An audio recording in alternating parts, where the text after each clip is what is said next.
Hey Ed, here's a quick set of pointers on how to install this bearing.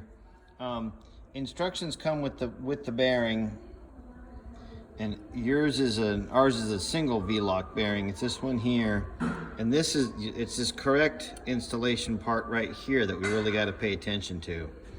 That first collar that you slide on, this collar, this one here that's on the inside of that, you slide this collar on first, then we put our bearing on. This is a different bearing, but it's got the same end, everything's the same. So this is the bearing I'm taking the